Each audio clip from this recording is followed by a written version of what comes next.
Hello, everybody. My name is Tim Hawken. I'm from Google. I am one of the founders of the Kubernetes project. I'm happy to be here today. It's fun. I love New York. I'm going to, let's talk about pacing. I have about an infinite number of slides. So we're at this awkward point in the technology adoption curve for containers where different audiences need different levels of intro. So I have some intro slides. I'll go through the intros. If you guys feel like this is boring and you know what I'm doing already, wave me on. If I see enough people waving me on, I'll move on. If you have questions, please just raise your hand or scream out and I'll stop. For lack of questions, I'm just gonna press ahead. I've got a bunch of stuff to talk about. However far I get is how far I get. When I'm done, if anybody wants more questions, find me laterward and we can talk more. So let's do a little bit of background. Google has been doing containers for 10 plus years, really more like 12 at this point. We started doing containers back in about 2004 with the launch of our Borg system, which we've now published a paper on. You can go read. Everything, literally everything at Google runs in containers. That's all the applications that you use, like Gmail, web search. That's also our cloud platform. When you run a GCE VM, that VM is running in a container on Borg on our bare metal. So everything we do is in containers. We run a couple of billion containers every week. This includes every MapReduce shard, every batch job, every Dremel query, everything that people runs in these containers. Now, our concept of containers is a little different than what the world has come to adopt as containers right now, so we're going to talk about how we bridge those concepts. The interesting thing about containers is that it's all so different from anything you know today. If you're using on-prem, if you're using virtualization, VMs, everything you know is different in the container world. Management, monitoring, isolation. Isolation is a huge deal when you talk about sharing machines, right? Updates, discovery, et cetera. It requires new tooling, new ways of managing your application stack, and this is what we're trying to bring to you with Kubernetes. Kubernetes, the crazy word. We went back and forth on what the heck to call this thing. Kubernetes was the best of the bunch, so here we are. It's actually sort of a cool word. It's Greek. It means something like helmsman, or the guy who steers the boat, sticking with the nautical theme of shipping containers. But it's also the root word of governor and cybernetic, which is actually sort of a neat twist. What is Kubernetes? Kubernetes is a container orchestration system. Actually, let me strike that. It's not an orchestration system. It mitigates the need for orchestration systems. It is a full cluster management system. It is built and designed by Google with open source community from Google's experiences and our ideas around the Borg and the Omega systems. That said, the open source community has already had a massive impact on the design. There are plenty of things inside Kubernetes that we would not have done if not for open source people and their ideas. So thank you very much to the Red Hat folks for contributing, as well as the other 450 contributors that have contributed. Kubernetes is open source, like everything you can see here today. This is 100% open source. If you have ideas, if you have requirements that you think this system could provide, please let us know. So from 10,000 feet, it's a pretty simple system. The users interact through various interfaces. They talk to one of our masters. The master runs a bunch of stuff. Don't worry about this stuff. And the master talks to a bunch of nodes. The nodes are the workers. We used to call them minions. We got some confusion with salt minions, so we decided to change the name. So now they're nodes. The nodes run some stuff. Don't worry about the stuff. What you really care about is this. The user, you talk to the API. The API talks to the container cluster. You schedule work. The work gets scheduled. It gets run. You don't have to worry about it. So container clusters, I'm going to throw this word out, or this two words out. It's really a two-part problem. The first part, setting up a cluster. You have to choose where you're going to run it. You're going to choose what you run, which OS. You have to choose how you're going to provision your machines. You have to configure your setup. You have to get all the services running. You have to then do node management and hardware failures and all the really not fun, not sexy stuff. This is not the part we're going to be talking about today. This is sort of required if you're going to run a Kubernetes installation. It is not required if you just want to kick the tires and try the thing out. There are many ways to do it without going through all these steps first. First, figure out that you like it, then figure out how to set it up. So we're going to talk instead about using the cluster, and this is the fun part. This is where we're going to run containers, where we're going to run replication, we're going to watch failover happen, we're going to do data management. This is the sell. This is where your application teams are going to get their value. You can go faster, you can be more nimble, you can be more reliable, and you can be more efficient with containers. I assume everybody here sort of gets containers already. Is there anybody here who doesn't sort of already understand it? Excellent. So before I get too far in, I have to talk about networking, because networking is the single hardest topic for getting people into Kubernetes. Anybody here, quick show of hands, who has used or has their dev teams using Docker? Yes, that's the majority of people. So Docker is wonderful. It's this great technology. It lets you turn your machine into a little bunch of virtual containers. Docker networking, however, not so great. By default, Docker is machine private networking. So you can see here, given 3 nodes, they're all going to end up choosing the same Docker network space, because Docker doesn't know about clusters. It only knows about machines. So Docker makes some decisions, some assumptions about what it can do with networking. If you have 2 containers running on the same computer, they can talk to each other, no problem, that's fantastic. If you have containers that are running on multiple computers, they cannot so much talk to each other. In fact, what they have to do is a bunch of port remapping and network translation. The net result here is a whole bunch of complexity that really makes it hard to manage your applications. Now you introduce things like service discovery protocols, you introduce things like port mappings, you introduce -- port flag to every application that you run, you introduce config templating. It's a big mess. We do this at Google, trust me, it's a mess. So Kubernetes rejected this idea at the very beginning. They said this is just not the right way to do it. So Kubernetes, first fundamental assumption, all IP addresses are routable. They are all on the same plane, and they can all talk to each other without network translation. We do not broker node port numbers. Put a little asterisk, we'll come back to that later. We do not manage port numbers for your applications. If you want to use port 80, you can use port 80. You want to use port 80? Go ahead and use port 80. You all have your own IP address. You can use whatever ports you want. All those IP addresses can talk to each other. There's a bunch of different ways you can choose to implement this. You can do it with L3 routing, like BGP. You can do it as an underlay network, like in GCE or Amazon, where you program the fabric. Or you can do it as an overlay network. So things like Flannel or the OpenShift SDN or other OVS, things like that. A lot of people are using OVS anyway. This plays in nicely with that. So in the Kubernetes world, everything you talk to everything, it's fine. So that basic assumption is the #1 pain point for people who are turning up Kubernetes clusters. This is why I tell people, don't bother to set it up the first time. Use something like Container Engine to kick the tires and figure it out. So let's talk about concepts. The first concept in Kubernetes space is called a pod. A pod is like a pod of whales, or a pod of dolphins, or a pod of peas. It is a small group of containers that work together. Sorry, I forgot to press the button. Generally, pods are tightly coupled. They don't have to be, but this is what we're calling best practice. The canonical examples are things like I'm pulling some files and I'm serving some files. It doesn't really make sense to pull the files if I'm not serving them, and it doesn't make sense to serve them if I haven't pulled them, right? These things get scheduled together. This is our scheduling atom. They share a bunch of resources. Most importantly, they share the network namespace. So 2 pods that are 2 containers that are running in a pod, and container here literally is Docker container. 2 containers running in a pod can see each other on localhost, right? It makes management very, very simple. They can do things like IPC to each other. They can do shared memory, semaphores, those sorts of things. And they have a managed lifecycle.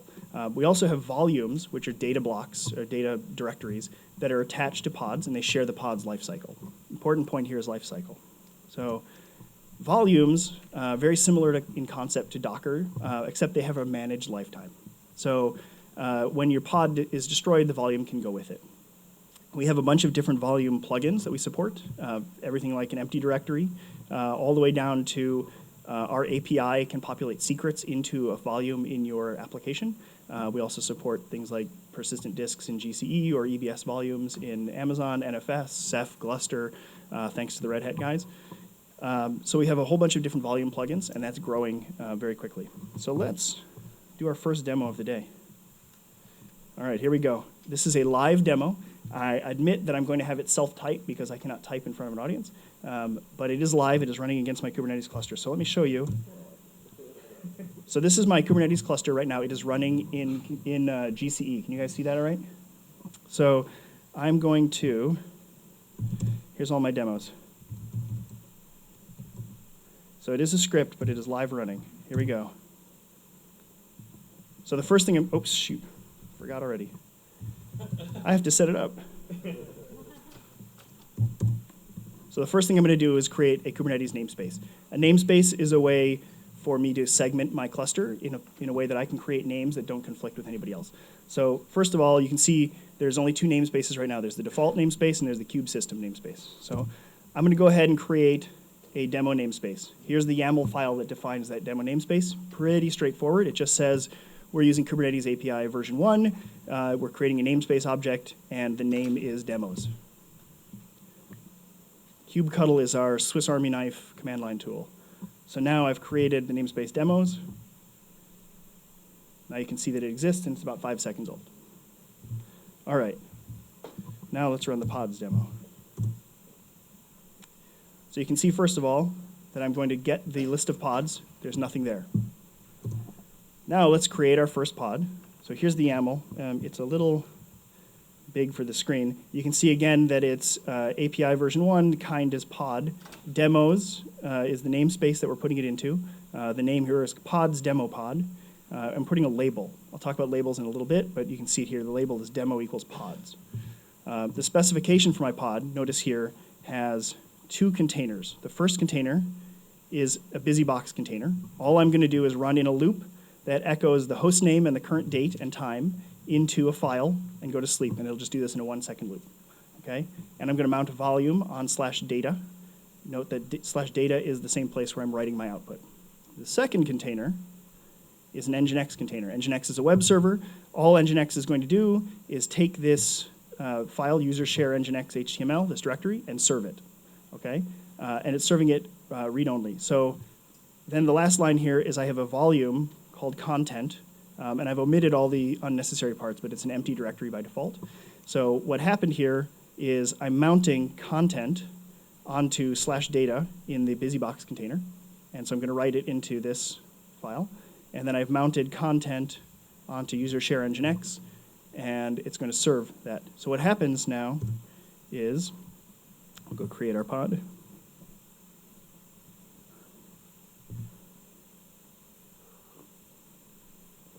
You can see now we've got a pod. It's ready, it's running, 6 seconds old. So I'm going to run kubectl, and I'm going to ask the pod for what is its current IP address. So its current IP address is there. This is all running within my GCE cluster live right now. So I'm going to SSH in. Let's see how this works.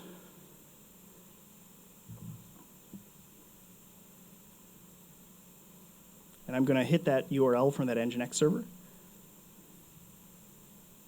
And you can see that the date is changing, and that the host name is pods demo pod, which was the name of the container that we scheduled.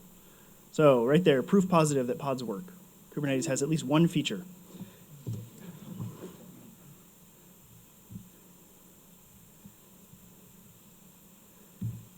So let's talk about labels. I mentioned it real briefly. Labels are metadata. They're a way of annotating your application with information about the components of that application. You can attach a label to any of our API object. It's part of our fundamental metadata. They generally represent identity. So think of it as things you might want to select on if this was a SQL database. Would generally be different kinds of labels. This is our only grouping mechanism. We only have one way of grouping things in Kubernetes, that is label selectors. Label selectors are used, for example, when we talk about replication, they choose what satisfies a replica set. They are used to satisfy what backends are serving a front end. And they are used to serve capabilities of a node. For example, I have an SSD or I don't have an SSD. So as a simple example of selectors, imagine I have 4 pods, and there's a little icon for pod, get used to it. This is my app application, and I have my productions cluster, and I have my test cluster, and I have my front ends, and I have my back ends. And given labels, I can select all of them. I can select only the front ends. I can select only the back ends. I can select only prod. I can select only test. Right? Labels give you the ability to slice and dice to your heart's content. If I wanted to slice in 15 different dimensions, I could add 15 different labels. Right? That's totally up to you as an application owner and a manager to figure out what you want to do with it. We have some sort of best practices around things. You can see here separating the different tiers and the different stages, but that's not set in stone anywhere. You can do what you like with it. labels don't actually mean anything to the system. So we're going to use labels. I'm going to reference them. So now you got a concept of labels. No questions so far? Awesome. Let's talk about replication. So the first thing you're going to do when you run your container is, now how do I run 3 of them? Because I don't want the thing to crash. I need to make sure that I can scale. I need to make sure that it's highly available. So we have this concept called replication controller. Replication controller is a simple control loop. It does one thing, and it runs out of process from our API server. So it's a separate thing. It's a separate component of the system. Its one job is to make sure that the N that you gave it is satisfied. If you said, I want 5 copies of this pod running, it's going to run 5 copies, come hell or high water. If one of those copies dies, it's going to bring up a new one. If it somehow finds out that it's got 6, it's going to kill one. The interesting thing here is replication control is built on top of our public API. It's not a private API. There's no backdoors. There's no secret channels. It's all through the public system. If you don't like our replication controller, it's literally just a couple hundred lines of code. You can replace it with your own. This is true through the entire Kubernetes system. The assumption here is that replicated pods are fungible. That means when we go to kill something, we're going to just sort of choose one at random and kill it. We don't assume that there's anything that's special. Oops. Let's do demo number 2.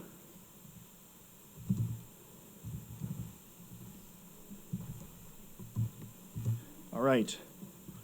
So now I'm going to run this command called kubectl run. Kubectl run is one of our porcelain commands. It's a little less gritty than the plumbing. Kubectl run is going to run this container called serve hostname, and it's going to run 5 copies of it. So now it says replication controller hostnames was created.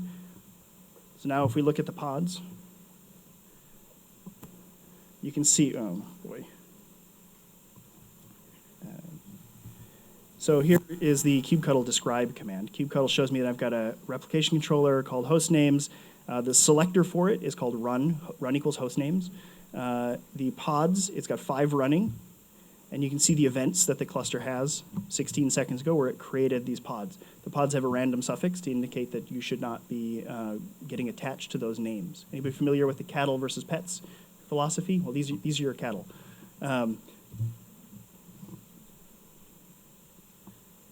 So now notice the -L flag here. -L is a label selector. So I'm saying, sorry?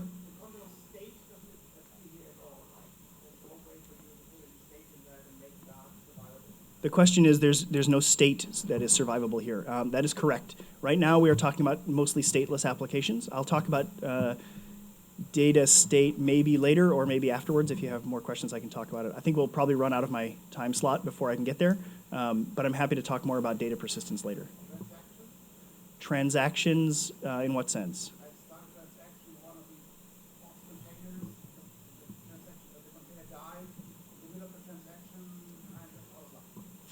So the question is, if you're a transactional application and you die in the middle of a transaction. So if you die, like you segfault or something, yeah, you're out of luck. That's your application's fault. If we kill you, we have a concept of graceful termination where you can actually request a window so you can drain your work before we kill you. So we'll give you a gentle death. I don't think I'll get to that demo yet either, but I have one if people want to see it. So the -L here is a label selector. So I said, get me all the pods that have the label run equals hostnames. So these are the 5 that I just created. So again, I'm going to SSH into the cluster. And oh, look at this. I'm using Go templates to extract just the information that I wanted out of my pods. So there's the IP addresses of my 5 pods.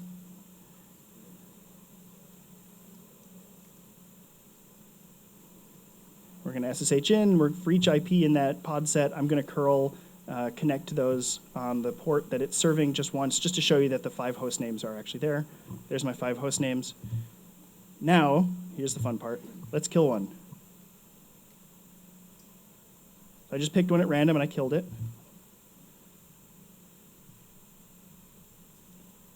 Notice V6 SIP is gone from the list. And now we have this one in the middle, EVZ70, which is 7 seconds old while everything else is 2 minutes old. You saw how fast that happened, right? So if for some reason you segfaulted or something went wrong in your API, actually segfault wouldn't trigger this, the segfault would just be restarted in place. But if something happened and your application died, we restart it that quickly. The entire API is based on watch, which is a long polling operation, so you don't have to poll and wait for poll timeouts. So again, you can see here in the description that at the very bottom there's an event that was created 30 seconds ago while everything else is a few minutes old. Yes? Is there a way to put a custom condition that lets your rest of the node know that the pod should be terminated, other than the pod dying? Is there a condition that lets you know that the pod should be terminated? There are a bunch of reasons that a pod could be terminated. They could be things like the node itself ran out of disk space and the node is rejecting pods. It could be that the node died. There are a bunch of causes that could cause this. There are also, pods have things like readiness checks and health checks, so the pod can indicate its own unhealthiness. But in those cases, a pod will be restarted in place first, to assume that maybe it just seg faulted or something, right?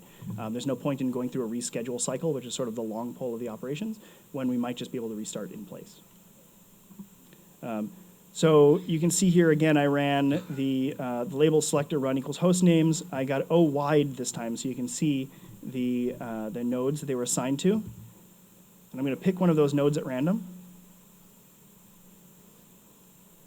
And I'm going to shut it down. This is all happening live. So that node is going down. And we will see, I ran Kubernetes kubectl get nodes. You can still see that it shows it's ready. Now, I turned this cluster up 4 days ago. I have, for this demo, adjusted the node timeout down from 5 minutes to about 10 seconds. So we should see it pop up as not ready very soon. The master is going to watch it, and once the node stops checking in, then all of the pods on that node will die. Oh, see, now it's gone not ready. So now I'm going to get pods, again, the same ones that I ran before. And you can see now that the most recent one that we started, oh, it's still marked as running. It will soon be dead.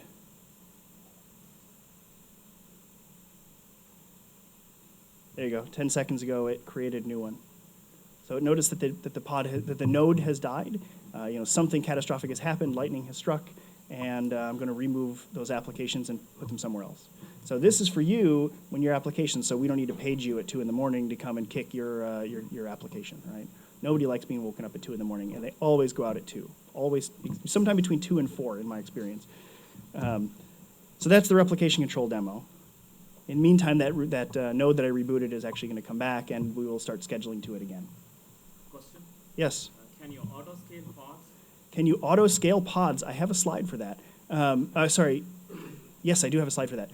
The answer is yes. It's in beta in Kubernetes 1.1. We have something called the horizontal pod autoscaler. Say that 5 times. But the HPA looks at currently CPU utilization of your pods and will scale them automatically. We also did one of our interns did a fun demo of a diurnal controller, which just ran as a process in the cluster. You point it at a replication control, and you give it a set of times, and it would rate limit the pod creation and destruction, so you can create yourself a diurnal cycle, right? Spin up more during the day and spin up less during the night. Sort of an interesting little demo that he pulled together in about 2 days. So just a way to illustrate that all these things are using public API. So let's talk about services. Services is the most overused word in the industry. But I couldn't find anything better, and I didn't want to type micro all the time. So it's services. So a service is a group of pods that work together. Generally, that means something that sits behind a load balancer where the backends are fungible, and you don't care which one you get, you just want to spread the load across them. We have other kinds of services right now, but the most important one is the load balance services. So what happens is in Kubernetes, when you create a service with a capital S in our API, you get yourself a virtual IP address that is assigned to you. We pick an IP address out of a range that you've set aside for your cluster, and that IP address is your service VIP, your virtual IP. You can use any port you want on your service VIP. This goes back to our philosophy of not making people broker ports. So everybody can use port 80 if you want to. And boy, if we could do this inside Google, it would make things so much easier. Sometimes we used to call the service VIP the portal, so sometimes you'll hear that word bounced around. Now we just call it the service IP, or the cluster IP.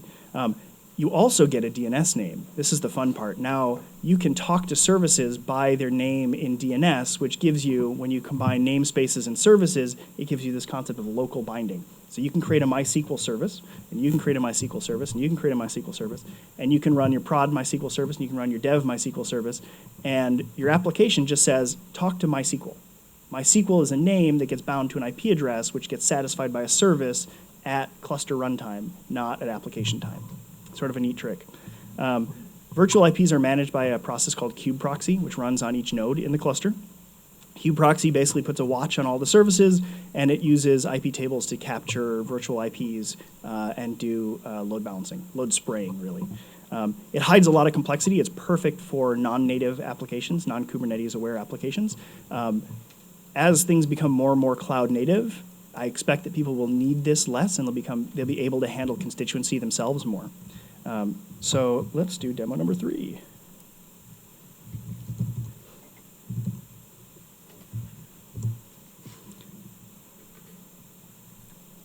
So let's look at that replication controller that we ran before. It's still running. It's got 5 replicas. So I'm going to take that replication controller and I'm going to expose it. Another one of our porcelain commands. Expose replication controller host names. I'm giving it the front end port 80 and back end port 9376. So this gives you a sense that the services can remap ports for you. So the host name service has now been created. And if I describe the service, you can see that it's been assigned service IP 10.0.68.218. It's got port 80, and it's got these endpoints, 1, 2, 3, plus 2 more. I have turned off session affinity for now, because it's not interesting for the demo. So now let's see what happens when I go and I access that service virtual IP. So I'm just going to hit it 10 times, and you should see a bunch of different names show up.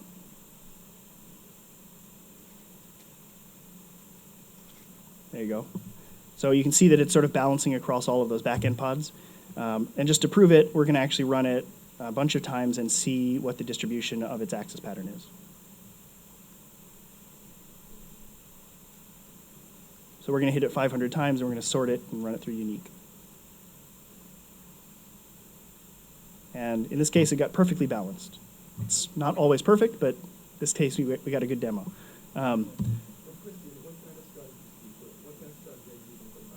The balancing is round robin. Well, actually, in Kubernetes version 1, it's round robin. In version 1.1, it's random, probabilistic. So in this case, I'm SSHing into my cluster, and I'm going to just run the curl so you can see each of the different services. Now I'm going to scale my replication controller. I've scaled it down to 1. Now you can see all those backends disappeared, right? I've got only the 1. Oops. Control B, right. So now I'm going to scale that up to 2. So all those pods that I previously created, I just got rid of. Now I'm bringing them back. And I'll scale it back up to 5.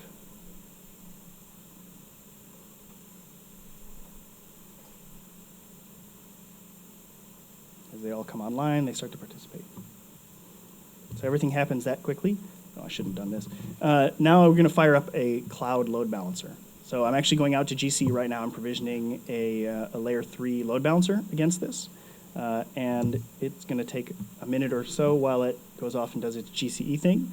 What happens at the end of it is I will have a public IP address that I can now access this service. And if I'm really bold, I will hit it through my web browser. Does the load balancer do TCP-based load balancing? The external load balancer? The service load balancer does TCP and UDP. The external load balancer, I think, only does TCP right now.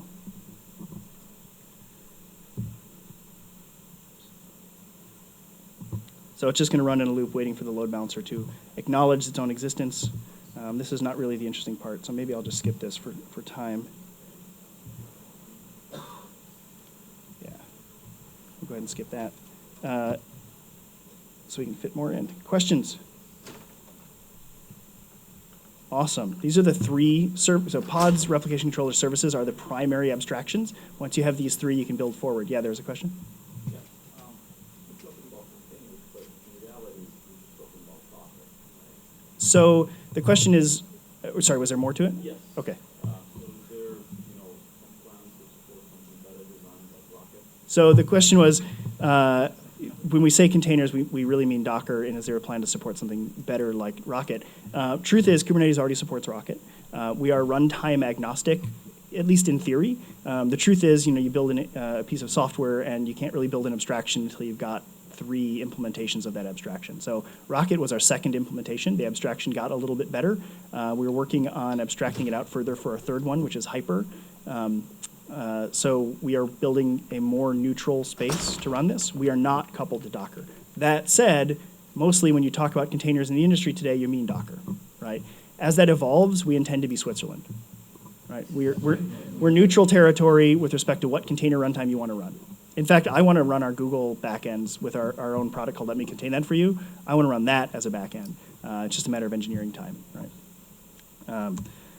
So let's talk about rolling updates. So now you've got your application, you've rolled it out, you can scale it up and down, you've got a service that abstracts your different tiers from each other, but you want to be able to update your application, right? People call these blue-green, so let's talk about blue and green. So we have this concept called rolling update, and rolling update is sort of built into the system, but it's built on top of the public APIs like everything else. So I've got my service, my app service that we saw before. I've got 3 backends running under Replication Controller, and it's running version 1. You can see here. I'm going to run a rolling update. I'm going to create a second replication controller with a template that says v2, but replicas equals 0. The second replication controller, I can now dial that one up and dial the other one down. And as these new pods come alive, I can make this change. So you can see I bring one up, kill one. Bring one up, kill one. Bring one up, kill one. Till I've now got my version 2 application completely running, and then I can just throw away the version 1 replication controller. Pretty simple concept. So awesome segue, almost like I paid you. The question was, can you do rollbacks? Yeah, the cool thing about rollbacks is you just flip the arguments, and it just rolls back in the other direction. We store a bunch of metadata in annotations on the object so that if you happen to kill your rolling update halfway through and then resume it, we can actually pick up where we left off and start finishing it. In Kubernetes 1.1, we have in 1.2, we will have an object called deployment, which is based on the Red Hat OpenShift deployment object, which is essentially rolling update as a service. You'll push a declarative, I want you to update to version 2, and here's my update strategy, and the system will handle it in the back end for you. Currently, rolling update is done client side. Can you do flip instead of rolling updates? I'm sorry? Can you do flip, like establish a brand new full V2 and do a flip? Can you do a flip instead? Yes. All of our update stuff is built on the public API precisely so that people who have specific requirements for how updates happen can build their own solutions.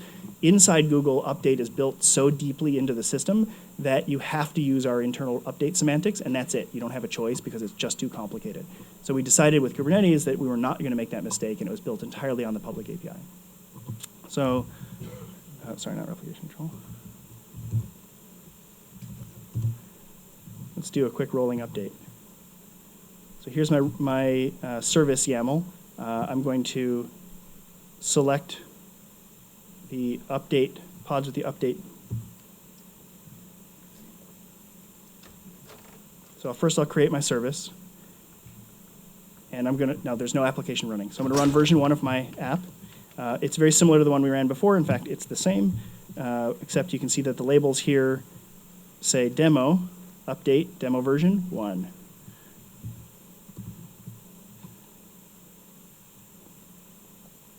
So we're going to roll out that replication controller. Now, here's the real fun. I'm going to watch as we hit that service. It'll say V1, and then we're going to do rolling update to V2 live. All right, so you can see it's serving V1. Now I'm going to serve it with V2. Oh, I can't just roll back in this window. Well, trust me, it's V2. I have to fix my term cap. So I've set the update period to 5 seconds, which means every 5 seconds it's going to bring one down and bring one up. You would never do this in production. You would set them to like 5 minutes or maybe a half hour so that you were sure that things were going. But for the point of a demo, we're going to set it up to V2. So you can see now that one out of those starts popping up as V2. So is that atomic between versions for all pods? Is it atomic between versions? When you're switching these versions, or am I getting... I'm bringing up a new pod, which is satisfying the label selector, so that is atomic. For a moment, the label selector satisfies by 6 backends, and then I remove one from it. maybe I, But conceptually, what I'm thinking about is that you have labeled a set of pods, well, it's labeled a particular pod with a set of containers with a version. yes. So when you're spinning those down and spinning up a new version, is that atomic too? So at least conceptually, bringing up a pod is atomic. Bringing up a pod is atomic, yes. All of the containers in the pod, well, I mean, atomic in as much as, Unix signals can be atomic, right? Well, as long as you're backing that by a service and the requests are coming into the service, I wouldn't want to have a version 2 Yes. while I'm hitting and requests are hitting a version 1. So the service itself is balancing across both of the versions, so that you have a zero downtime rollout. As you move from version 1 to version 2, clients will start getting more and more of version 2. As you can see, we've gone now to 100% to version 2. But conceptually, like they hit version 1 at the same time while that. Absolutely, yes. Yeah, sorry. It's not atomic for all clients. It's proportional. So you can do this if you have 100 backends and you want to do a 1% experiment. You can bring up, a new version of your application with some new parameters and set it to just one replica, and the service will now include it. And now you've got your, very small, slightly less than 1% example. We do this all the time in Google. Every single one of you who uses Gmail is subject to some number of 1% experiments. You don't know it, but you are. Okay. I'm told I got 5 minutes, so I'm going to try to wrap it up. So I'll introduce real quickly the topic of secrets. Secret is a way for you to follow the 12-factor best practices and inject configuration into your application instead of building it into the application. If you have a password to your database or something like that, you don't want to build it into your image, because what if the password changes or becomes invalid or whatever? So we have a concept called secret. You put a secret object in our API, and the secret object will be injected as a virtual volume into your pod when you reference it. You can then use all of our API tooling to reference your secrets. It's late binding, it's stored on tempfs, so it never actually touches the disk. You've got some nice properties there. I have a demo for this, but I'll skip the demo. Talk a little bit about resource isolation. Kubernetes comes from Google. Google's experience is that resource isolation is paramount, the noisy neighbor problem. We can already see people who are running Kubernetes asking about this, right? How do I separate my pod? How do I put my database on one machine and my application on another machine? This is the question people know how to ask. It's the faster horse. But what people really want is a way to get isolation. They need a hard wall between their applications. Inside Google, we take it so seriously that if a user reports an isolation failure and they have some evidence to back this up, it's a P0 bug immediately. Applications should never, ever be able to impact each other. Now, that said, every summer the interns come and the first MapReduce they run, they find some crazy hole, well-meaning interns, of course. Internally, we use this to drive our efficiencies, right? Once we've got hard isolation, then I can offer you SLAs, and you can pay for differentiated SLAs, and you can get much higher utilization. This is how we literally run, Gmail or search at the same time as MapReduces on the same machines, and you never notice, right? This is how we drive our utilization up. And everything we talk about is done in terms of service level objectives. So in Kubernetes, we have this concept of requests and limits for resources. You can request a certain amount of memory or CPU. You can set the limit slightly higher than that if you want to be able to burst up into that. And beyond that, you won't be allowed to go, right? So well-behaved applications set the request and the limit to the same value, and they say, I'm well-tuned, I know what I'm going to do, right? That is a very small level of applications. They get gold level service, right? They get the highest SLAs. Middle class called burstable says, I want 4 gigs, but occasionally I'll use 5 gigs if it's available. Those get silver service, and best effort is, I didn't specify, right? So in this case, what does protection mean? Protection means things like scoring. So if the system overall runs out of memory, we know that we'll kill the lowest level of quality of service first. We know that when it comes to CPU scheduling, we're going to give the people who are most well-behaved the best CPU wake-up times. So these are things like your front-end user-facing applications that have really tight latency requirements. They're the ones who you need to be well-behaved. And your MapReduce, they can be burstable or batch, right? Or burstable or best effort, sorry. So new stuff coming soon. Kubernetes version 1, I think RC1 was cut yesterday. Version 1.1 RC1 was cut yesterday. And hopefully that'll go live in a week or so after we soak it. Hopefully nobody finds anything wrong with it. These are some of the things that are coming new in 1.1. We have cluster auto-scaling, so you can actually grow the number of nodes in your cluster up or down. We have a concept called job, again contributed by Red Hat, which is jobs that run to completion instead of services that run forever. Concept of cron jobs, so they can run periodically. We turned on privileged containers by default. It turned out to be a pain point for people. We have graceful termination, so we can give you your gentle death. We have a downward API, which lets you take things out of our API and expose them as volume files, so you can actually access your own pod name or those sorts of things. We have interactive containers. You can say kubectl run and have it pop up a terminal and have you just run stuff inside the cluster, which is so cool. We don't have that in Borg. We have new network plugins. So if you have some crazy network installation that you need to do, we've now supporting CNI network plugins, which is the standard proposed by the CoreOS folks as part of the AppC specification.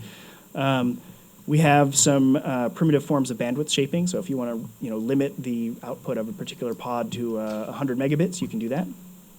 We're growing our scalability numbers. We're growing our performance. We have HA masters now. Soon we will have configuration injection. This will probably be in 1.2. We'll have simpler deployments, cluster federation, which lets you spin up multiple clusters and sort of work together. Better setup, more volume types. We keep getting new volumes every week, which is fantastic. We have a private Docker registry that we'll soon have up with SSL and everything else. We're going to tie into your external DNS so you can offer your services. We have auto provisioning of volume storage, so you'll be able to do more dynamic volume storage management, state management.